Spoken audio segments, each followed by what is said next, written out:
The whole concept for Chainsaw Man as a story is strange to say the least. Having people transform into tools as the power system and a protagonist whose main goals are to achieve the most mundane of things would most probably have the average reader scoff at it and drop it after the few initial chapters. At least that's what I would be thinking if I was the author of Chainsaw Man. But Tatsuki Fujimoto, not only does he pull off these crazy ideas, but makes it one of the most compelling stories to come out of recent Jump. And one thing I'm most impressed with is how he handled Denji's character journey.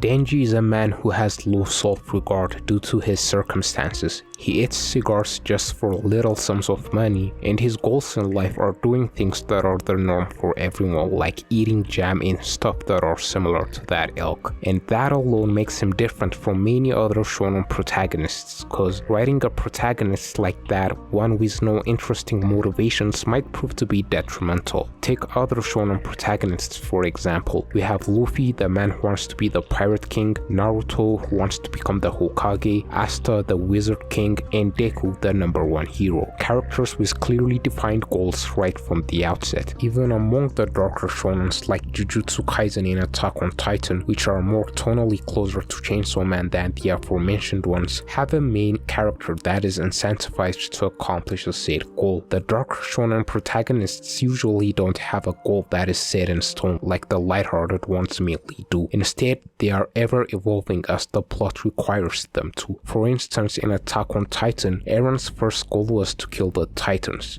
Plain and simple, but things kind of get murky as the story progresses and pokes a hole at Eren's goals, such as the basement revelation, which in turn changed the whole course of the series along with Eren's goals. Or in Jujutsu Kaisen, where you've got Yuji, who doesn't blurt out his goal right from the outset, unlike the traditional shonen's MC tend to do, where you've got Luffy, Naruto, and Asta, and many other similar protagonists stating what their general goal is right from the get-go. And then you have Denji, a man whose ultimate goal in life is eating jam and touching boobas.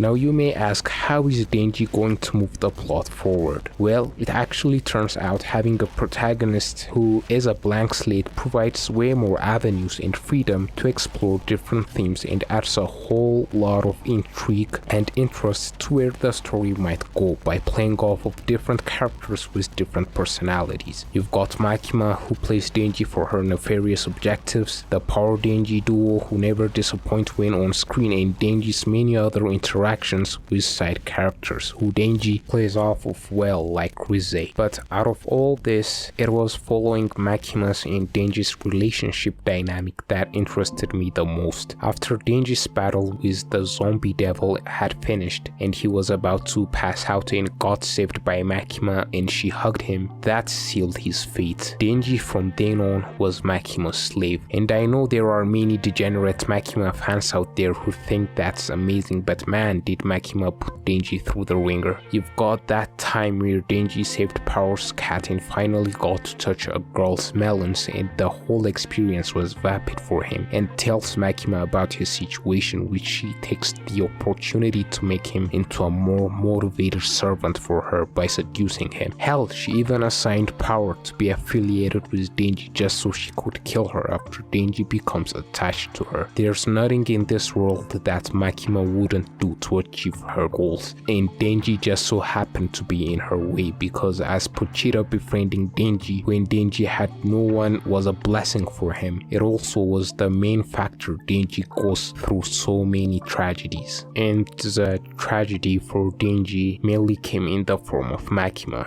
and one of Makima's actions that had me gutted the most was Rise's murder. Poor hopeless Denji gets duped by a beautiful girl for the 86th time, and this time the girl was Rise, and we go through all the action, Rise turning out to be the bad guy, epic back and forth battle, and the quite wholesome scene we got between her and Denji. And I think it's not a stretch if I said at this point in the story, the whole Chainsaw Man fanbase were shipping Rise and Denji, and just as that wish was about to come true, enter Makima. She murderizes best girl Rise. The first time I read this scene, I was gutted. Rize and Denji had a very nice chemistry together, especially at the beach part, her showing genuine interest in Denji to the point of going to the cafe to be with Denji, and that being snapped just like that. This was the point in the story that Makima went from being an ominous time bomb waiting to explode at any moment to an inevitability that's just waiting for the right moment to let herself loose, and I was not ready for it. Makima's atrocities was just starting.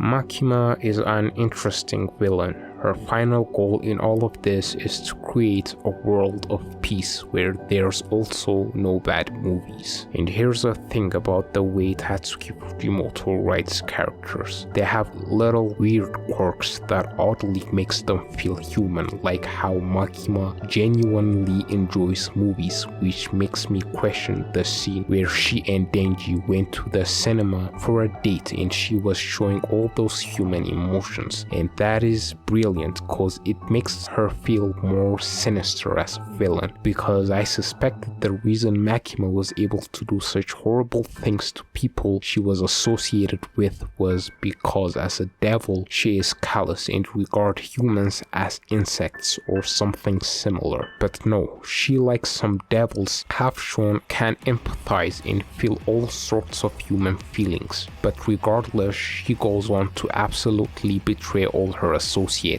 in a cold fashion, not to mention she's ruthless as hell. I'll never forget the way she blackmailed those Yakuza members by stealing the eyes of their family members. That's some intense characterization Fujimoto did there. So Makima now is looking invincible. She seemingly can't die even if she gets shot point blank in the head, and she somehow is aware of all the things that's going on in Tokyo. Everything seems to be hopeless, but we shouldn't forget what Captain Kishibe had told Denji and Power back when he was training them. The hunters devils really fear are the ones who have a screw loose, and there's no one in the Chainsaw Man world that has a screw loose like Denji. After Makima had killed Power to break Denji and release the Chainsaw Devil, Denji goes berserk causing mayhem, and it was in this part of the story where the best comedic moment of Chainsaw Man had occurred, and it was with the use of none other than Kobeni. My top comedic moments in Chainsaw Man involves Kobeni, and boy do I love her. The restaurant scene where Denji orders food and the person gets killed each time due to Kobeni's clumsiness was pure gold, but I digress. After all that transpired, Denji comes to his senses and is with Captain Kishibe and Kobeni to strategize against Makima. Then we cut to a scene where Denji comes face to face with Makima. An intense back and forth battle ensues between them. It looks like Makima won, until Denji comes out of nowhere and slices her down the chest, and man was that a surprise, but it doesn't even compare to what Denji does next. We cut to a scene where Kishibe visits an apartment where Denji is staying at. He tells him that his plan has high chance of failure and bids farewell to Denji. We, the audience, have yet to know what Kishibe was talking about. Then Denji proceeds to cook dinner and then start eating while noting this was how Makima tasted like. The first part of Chainsaw Man was truly, in the purest sense of the word, a breath of fresh air. Never would I have expected that I would read a manga like this in Jump, but obviously this story is too weird and it got moved to Jump Plus where Chainsaw Man Part 2 started. It's a bit too early to form any solid opinions on Chainsaw Man Part 2, but so far it's shaping up to be as good as Part 1. Also, Mitaka is a character that endears me so far. The whole killing the chicken was hilarious and sad at the same time. The date with Denji was also hilarious. The way she started to give facts lessons about animals and the way she wanted to date and Denji's reaction to all that was good stuff, and seeing their relationship positively progress is good as well, but it's too early to judge, so I'll leave it at that. If you've made it this far into the video, make sure to like, comment and subscribe, and see you on the next one.